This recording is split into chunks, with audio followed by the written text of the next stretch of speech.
আমরা যখন নামাজ পড়ি তো আমাদের নামাজের মধ্যে যদি কোনো ভুল হয় তখন কি করণীয়? আমাদের মাথায় এমন টেনশন এসে পড়ে যে হ্যাঁ, আমার নামাজটা তো বাদ হয়ে যাবে, নামাজটা তো ছেড়ে দিতে হবে।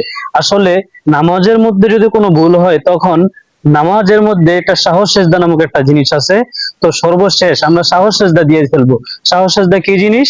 সাহস সেজদা হলো নামাজের শেষে আমরা কি করব? নামাজের শেষে একদিকে প্রথম সালাম ফিরাবো, তারপর তাশাহুদ পড়বো, তাশাহুদ পড়ার পর আবার দুই দিকে সালাম ফিরাবো, তারপর আমার নামাজ শেষ করব। এটা হলো সাহস সেজদার নিয়ম। আচ্ছা, আমরা যখন কোনো অসুস্থ ব্যক্তিকে দেখতে যাই হাসপাতাল, তো আমাদের একটি করণীয় হলো আমরা সবাই ফল ফাকির নিয়ে যাই অসুস্থ ব্যক্তিকে দেখতে। কিন্তু আমরা অসুস্থ ব্যক্তিকে দেখতে যাওয়ার পর যে আমাদের একটা দোয়া আছে, যেমন আমরা অসুস্থ ব্যক্তির মাথার কাছে বসে যদি আমরা তার মাথার উপর হাত দিয়ে আমরা এই দোয়াটা পড়ি, আসআলুল্লাহুল আযীম রব্বাল আরশিল আযীম আইয়াশফিয়াক। তো আমাদের অসুস্থ ব্যক্তিকে দেখতে যাওয়ার জন্য যে আমরা ফল ফাকরি বা যে কোনো কিছু নিয়ে গেলাম তা সার্থক হলো। কিভাবে সার্থক হলো? আমরা তার জন্য দোয়া করে আসলাম।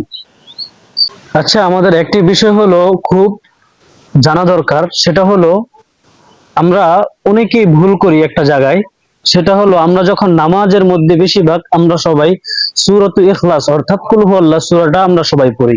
তো কুল হুয়াল্লাহ সূরা পড়ার সময় আমাদের মাঝে ছোট্ট একটি ভুল হয়। সেটা ভুলটি হলো আমরা কুল ফু পড়ি।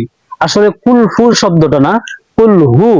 এরপরের ভুলটা হলো কুল হু ওয়াল্লাহু, এখানে ওয়াওয়ে লামের দর্শে। তো কুল হু ওয়াল্লাহু আহাদ, আর আমরা সবাই কুল ফু আল্লাহু আহাদ পড়ি। তো আমাদের সবসময় এই জিনিসটা মাথায় রাখা উচিত যে আমরা যখন নামাজ আদায় করব, সহিভাবে নামাজ আদায় করার সময় আমরা কুল হু ওয়াল্লাহু আহাদ সহিভাবে এই উচ্চারণটা আমরা আদায় করার চেষ্টা করব ইনশাআল্লাহ।